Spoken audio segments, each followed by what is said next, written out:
Bonjour. Aujourd'hui, on se penche sur un acteur majeur en Méditerranée, un pays dont l'influence est réelle, mais parfois un peu sous-estimée, l'Algérie.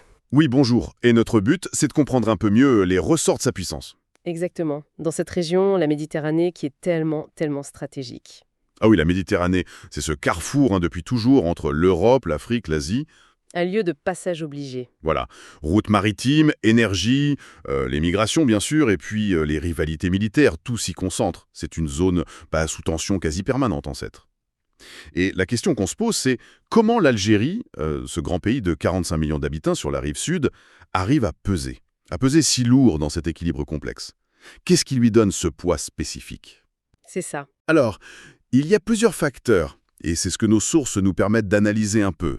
Sa géographie, bien sûr, ça compte. Forcément. Mais surtout, ses ressources énergétiques, elles sont considérables.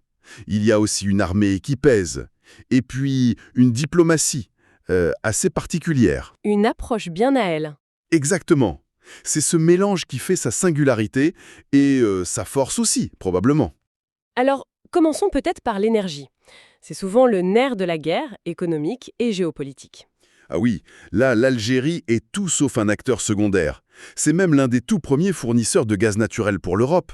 Il faut bien se représenter ça, ces énormes tuyaux sous la mer. Oui, les gazoducs.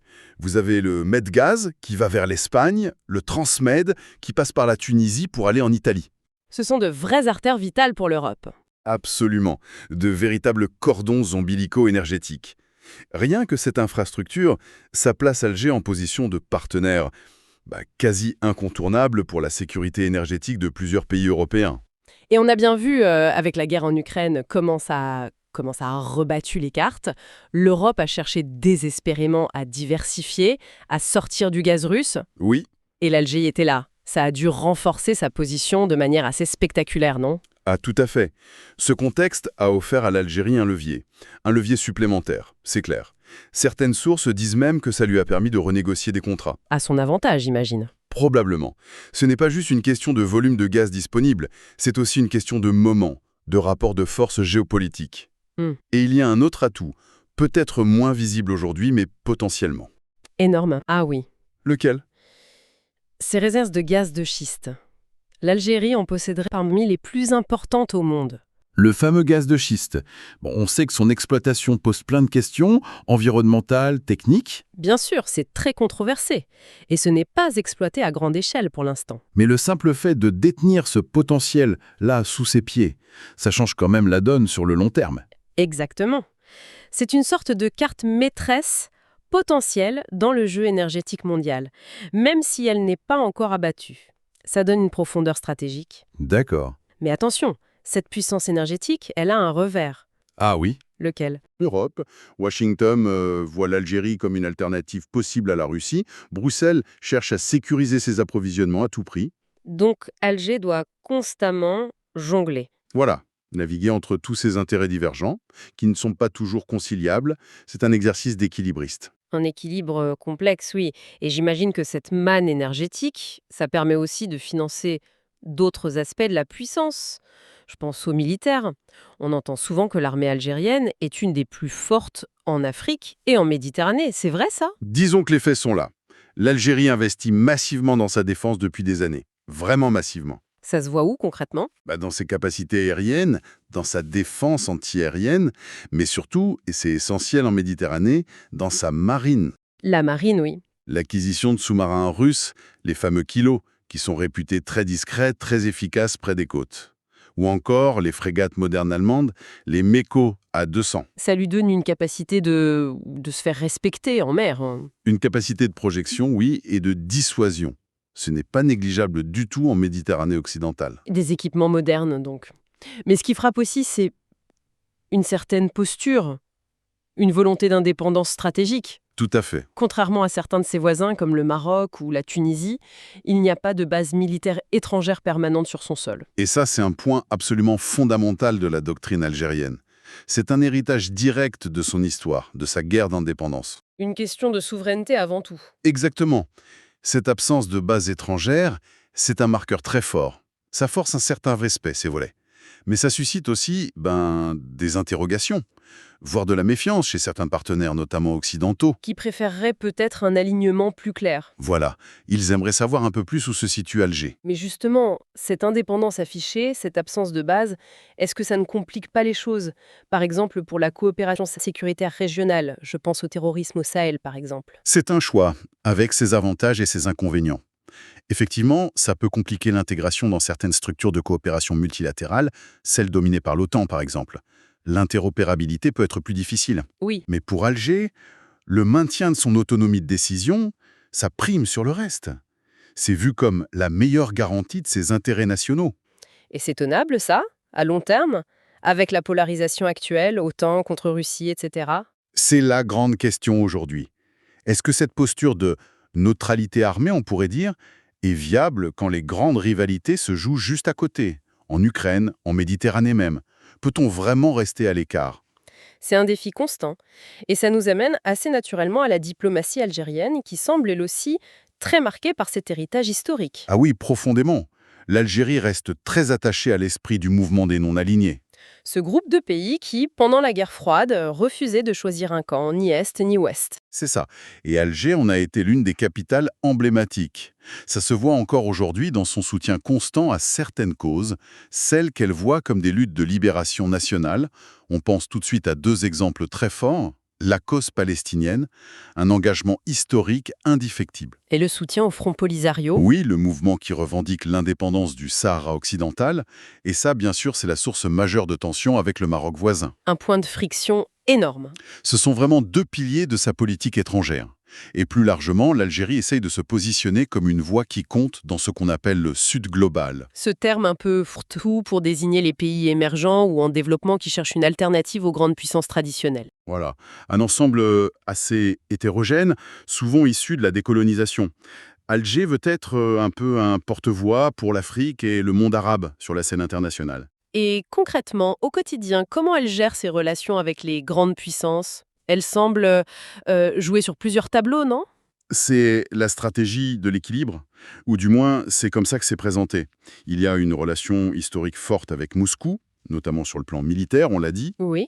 Il y a un partenariat économique et politique qui monte vraiment en puissance avec Pékin. La Chine est de plus en plus présente. Et en même temps, l'Algérie reste ce fournisseur d'énergie crucial et un partenaire commercial important pour l'Europe. Donc, maintenir tous ces liens sans se laisser enfermer dans un camp ou un autre. Ça demande une sacrée gymnastique diplomatique. Une diplomatie active, vigilante, ouais. On a vu cette diplomatie à l'œuvre, par exemple, dans les tentatives de médiation au Sahel. Je pense au Mali, avec les accords d'Alger de 2015. Oui, même si la situation reste extrêmement compliquée là-bas, c'est vrai. Très compliqué. Mais l'Algérie revendique ce rôle de stabilisateur dans son voisinage immédiat, au Sahel.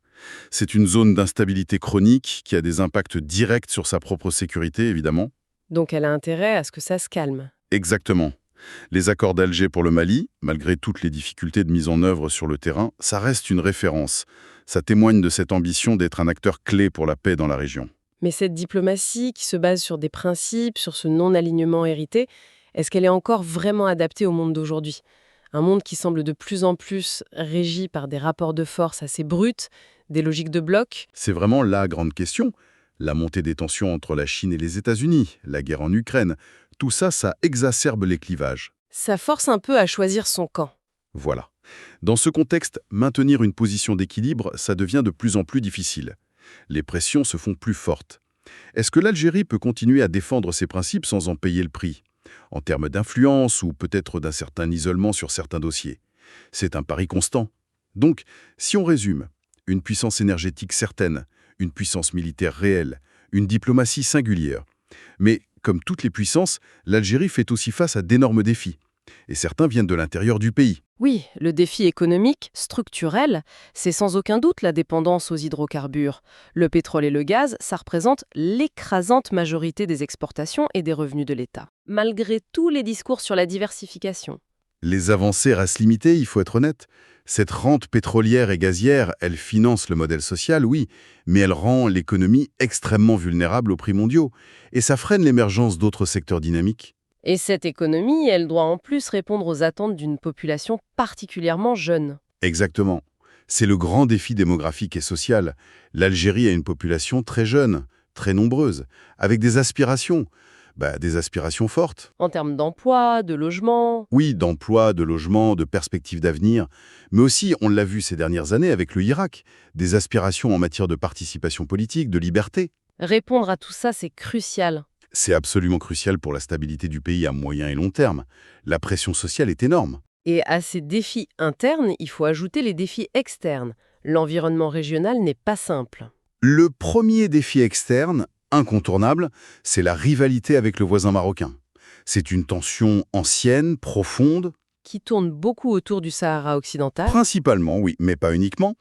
Et cette rivalité, elle structure toute la géopolitique du Maghreb. Elle bloque toute tentative sérieuse d'intégration régionale. L'union du Maghreb arabe est au point mort depuis des décennies. Complètement paralysé. Et ça a des répercussions bien au-delà de la région. Il y a aussi, comme pour tous les pays de la Méditerranée, la question migratoire. Bien sûr, l'Algérie est sur les routes migratoires. Elle est à la fois un pays d'émigration, vers l'Europe notamment, Oui. un pays de transit pour les migrants qui viennent d'Afrique subsaharienne, et même, de plus en plus, un pays de destination pour certains. Donc une situation complexe à gérer. Très complexe. Gérer ces flux avec leurs dimensions humanitaires, sécuritaires, économiques, c'est un vrai casse-tête. Surtout avec l'instabilité au Sahel juste à côté, qui pousse les gens à partir. Et enfin, pour boucler la boucle en quelque sorte, il y a cette nécessité pour l'Algérie de trouver sa place, de naviguer dans le jeu des grandes puissances mondiales. C'est le défi stratégique global. Comment préserver son autonomie, sa marge de manœuvre, quand on est courtisé mais aussi soumis aux pressions de Washington, de Pékin, de Moscou, de Bruxelles. Chaque décision est scrutée. Chaque grand contrat, chaque positionnement international peut avoir des conséquences sur les relations avec les autres. C'est vraiment un exercice d'équilibriste permanent pour Alger. Bon, si on essaye de synthétiser un peu tout ça, le poids de l'Algérie en Méditerranée aujourd'hui, Indéniable. il repose sur ce triptyque, énergie, armée, diplomatie propre. C'est une bonne synthèse, oui. L'Algérie a des atouts concrets, une puissance matérielle réelle. Le grand enjeu pour elle maintenant, c'est de savoir comment transformer cette puissance, qui repose quand même beaucoup sur des facteurs tangibles, le gaz, l'armée, Oui, des choses très matérielles, en une influence plus large. plus durables. Une influence qui soit reconnue, acceptée par ses partenaires, mais aussi par ses rivaux. Et tout ça en gérant les défis internes, les attentes de la jeunesse, les tensions régionaux. L'équation n'est pas simple du tout. Une voix écoutée du Sud global, fidèle à son histoire, à ses principes. Et ces deux ambitions, elles ne sont pas toujours faciles à concilier. Elles peuvent même entrer en tension parfois. C'est toute la question. Comment arbitrer entre le pragmatisme économique, vendre son gaz au meilleur prix, et les principes politiques, le non-alignement? Jusqu'où peut-on pousser l'affirmation de son indépendance sans s'isoler? Ça nous laisse avec une interrogation pour la suite, une question ouverte finalement. Est-ce que l'Algérie parviendra à naviguer ces eaux très complexes pour consolider son statut, pour s'imposer véritablement comme l'acteur méditerranéen incontournable de ce siècle? L'avenir nous le dira. Merci beaucoup pour cette analyse. Merci à vous.